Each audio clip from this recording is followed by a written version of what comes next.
Hey, Coach Brown, that was I was talking to the players. That was an interesting game. I mean, yeah, it's good game plan. It's good strategy. That's what I would do if I was in. They executed well.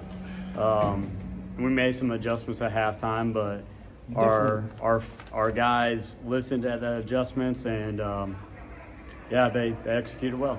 yeah, I was going to say for the first two quarters, it was 5-4 the first quarter, 14-12 the second quarter, and then you did go back and make the adjustments. I thought their game plan seemed to make sense the first two quarters. Yeah, absolutely. But you adjusted for it, and in the third quarter, that's when you kind of broke out. You outscored them 15-6.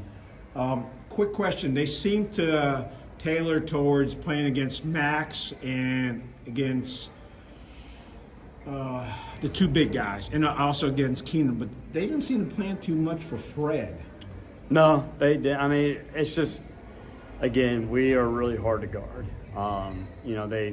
They double teamed a lot with Drake. They helped out everybody when Drake drove, so the extra attention was to Drake, and he's so good with the ball and good finding people.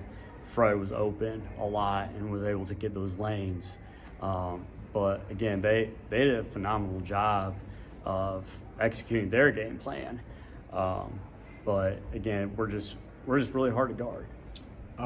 Again, I've covered enough of your games, and I got close enough to get some pictures, and you guys never seem to panic. I know some teams do. I mean, being up by only a couple of points at the half, some teams might go, ugh. But what were some of the things you told the team during halftime? I mean, we just made a couple of adjustments on the defensive side as well as the offensive side, and they executed. Right.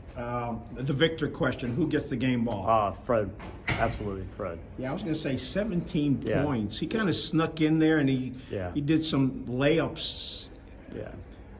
Some people may say, "Hey, wasn't that spectacular?" But 17 points against that kind of defense is yeah. It was hard to do, and it was a low scoring game. So he did a remarkable job tonight.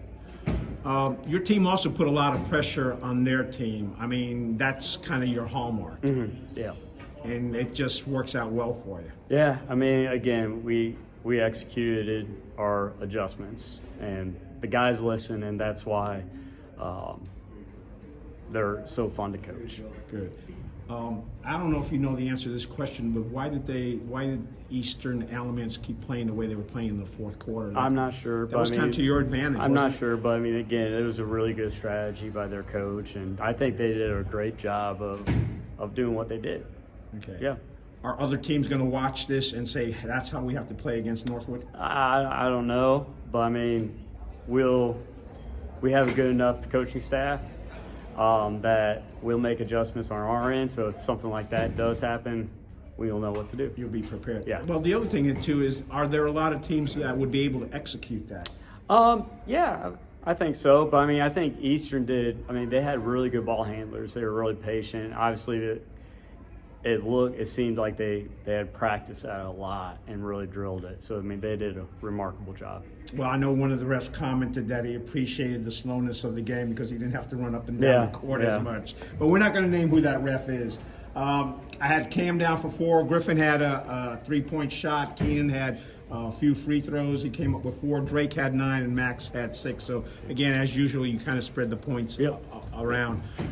You're playing JM tomorrow. Any prep for that, or are you just going to go out there and play in Siler City? We're just going to go out and play. All right. Coach, thank you very much. Have a nice evening. Appreciate it. Bye. Thanks.